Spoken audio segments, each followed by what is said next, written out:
Scotland Yard. They've nabbed a spy, but he's left a bit of a mystery behind. A spy? Is he from Russia, A&M, and did he steal some secrets? You know, like in those old James Bond movies? He's not from Russia, he's from a computer company. And he stole a secret from another computer company here in London. Scotland Yard caught him, but they can't find the secret. That's the mystery. Sounds like maybe we can help. We'll be right there. Let's go!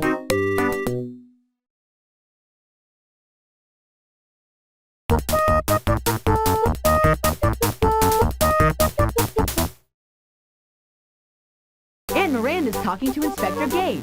This must be a really important case.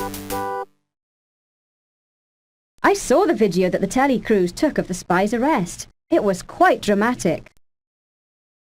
When they hauled him out of the museum into the panda car, he shouted, "Off with her head! Off with her head!" He shouted it right to the cameras. Sounded like a loony. We caught the spy, but he didn't have the stolen microfilm with him. He must have hidden it somewhere, and we don't know where. We also know he had an accomplice, but we didn't catch her. We're very worried that she will get her hands on the microfilm and send it out of the country. Do you have any idea where the spy left the microfilm, Inspector? When we tried to grab him, he ran into Madame Tussaud's wax museum. I'm pretty sure he hid the microfilm in there. But we'll never find it if we don't know where to look. Can we question the spy? Maybe we can get him to tell us where he hid the microfilm. No, we're holding the spy incommunicado. That means he can't talk to anybody. He might give his partner a clue that would lead her to the microfilm. He hasn't said anything except, "Off with her head." But you can go to the wax museum if you like. It's guarded by the police. Just don't touch anything. And sing out if you see an itty-bitty piece of film with mathematical formulas on it.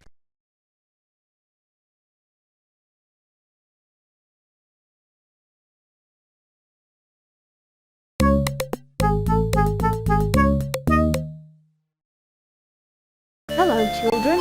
I must warn you to stay... What's all this? Something's happening in the back room. Lively now, let's investigate. That room. It's where they prepare exhibits for the Wax Museum. And it looks like someone has broken in. It must have been the other spy. She was trying to steal these wax dummy heads. She must think the microfilm is in one of them. She couldn't have gotten far. I'll dash back and alert our patrol cars to give chase. See if you two can figure out which head the microfilm is in. These are the 4 heads being prepared by the staff of the Wax Museum for upcoming exhibits.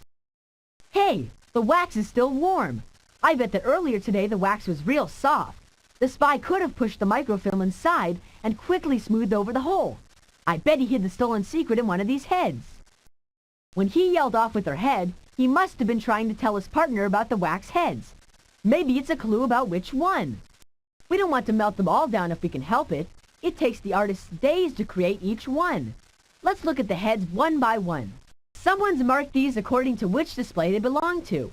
These first 3 are marked Famous Faces from Fiction, and the last one is marked Henry VIII. This one is tagged Lewis Carroll. He's the guy who wrote Alice in Wonderland. We could find out about him at the British Library. The next head is labeled The Woman Who Outsmarted Sherlock Holmes. I wonder who she is. Maybe we can find out about her at the Sherlock Holmes Pub. The tag says Pink Floyd. Wasn't he some kind of musician? I think Jennifer is one of his albums. We should go back to the Garrett and ask her about this. This one's labeled Jane Seymour. Our guidebook says she was one of the 6 wives of Henry VIII. I remember he had some of his wives beheaded at the Tower of London. I wonder if she was one of them.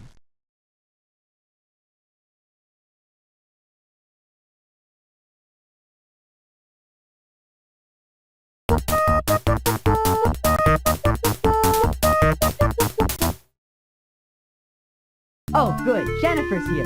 We can ask her about Pink Floyd. Hey, Jen, we're on a case. We think microfilm may be hidden in one of 4 wax heads. And one of the heads is labeled Pink Floyd. Don't you have one of his albums? Pink Floyd is the name of an English rock group, not a guy. I have their Dark Side of the Moon album here, just like everyone else in the known universe.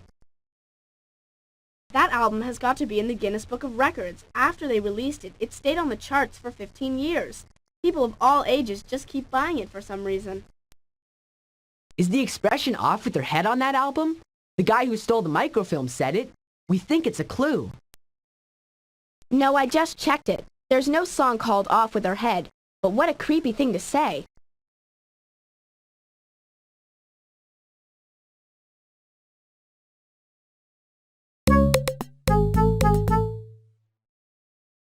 Look, they have all kinds of Sherlock Holmes stuff in frames on the walls. Maybe there's something about the mysterious woman we saw at the Wax Museum.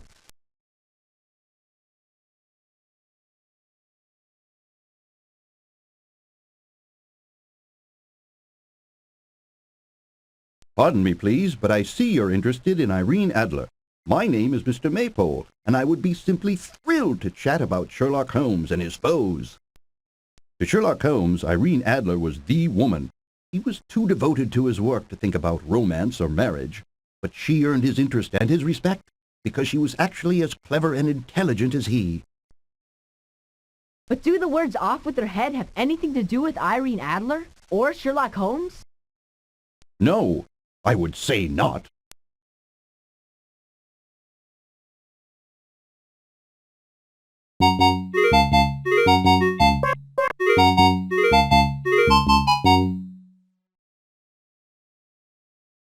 Good day, Mr. Sneed. We're looking for information about Lewis Carroll. Ah, an excellent choice of authors. So many people these days just want the sappy biography of some film star or some dreadful modern horror story. But Lewis Carroll, now there is some great writing, most clever and original. The writer we know as Lewis Carroll was actually a shy mathematician named Charles Dodgson, who lived in Christchurch, Oxford, from 1851 on. He had a speech impediment. He stammered. So he chose to do much of his conversation with people through letters. He had a wonderful mastery of the English language. He loved children, and especially loved to tell them made-up stories, perhaps because he stammered less when talking with them. Among his favorites was a girl named Alice Liddell, who lived nearby. One day, he began telling Alice and her sisters a make-believe story, where Alice traveled through a mirror to an imaginary place called Wonderland, where she met all kinds of strange creatures. The story was so good, he was persuaded to write it down. Soon, Through the Looking Glass and Alice's Adventures in Wonderland were hailed as classic tales of imagination. Does anyone in his stories ever say "off with her head"? Oh, yes. A character called the Queen of Hearts is famous for shrieking, "Off with her head!" to Alice.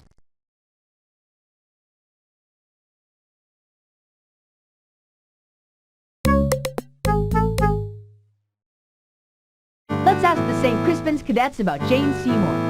Perhaps she was one of the people who was beheaded here on the Tower Green. Yes, Jane Seymour was one of the wives of Henry VIII. Although, why anyone would marry that mean old badger, I haven't a clue. Well, 6 women did marry him. Catherine of Aragon, Anne Boleyn, Jane Seymour, Anne of Cleves, Catherine Howard, and Catherine Parr. Some of his wives he divorced. 1 died of fever, and 2 were killed on his orders. If you displeased the king too much in those days, you could be executed for treason. Both Anne Boleyn and Catherine Howard were beheaded, right here in this courtyard, almost 500 years ago. Because they were queens, they were granted the privilege of having the grisly deed done here, in relative privacy. More common people were executed on Tower Hill instead. Did Henry VIII say "off with their heads"? I don't think so.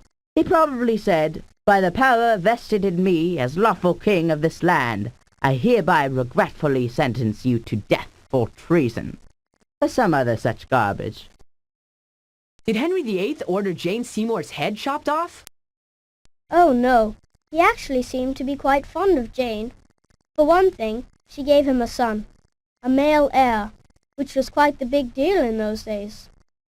No, Jane Seymour died young of fever, and so did her son, who became king after Henry VIII died. Who was Henry's son? If we look on the chart of monarchs in our Eagle Eye Handbook, we should be able to figure it out.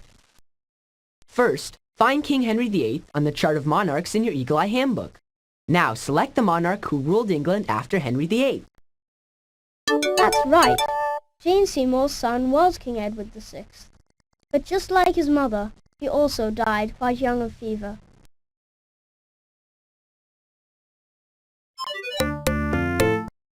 Let's put our heads together and solve this mystery.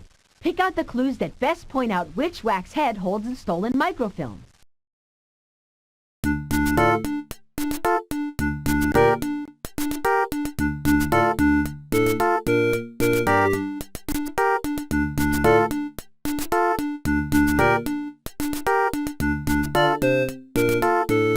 That's it. Now, point out the wax head that you think holds the microfilm. You got it. The spy hid the microfilm inside the head marked Lewis Carroll.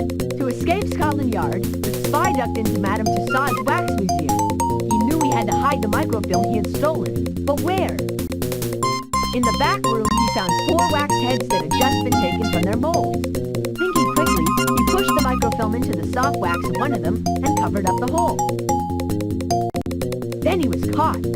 How could he tell his partner where the microfilm was? When he was dragged outside, he shouted a cryptic clue. Off with their heads! That was clever. It not only told his partner to find the stolen secret in a wax head, it also told her which one it was in. We found out off with her head was a favorite expression of the Queen of Hearts in Alice in Wonderland. That pointed to the wax head of Lewis Carroll, who wrote Alice and other children's books.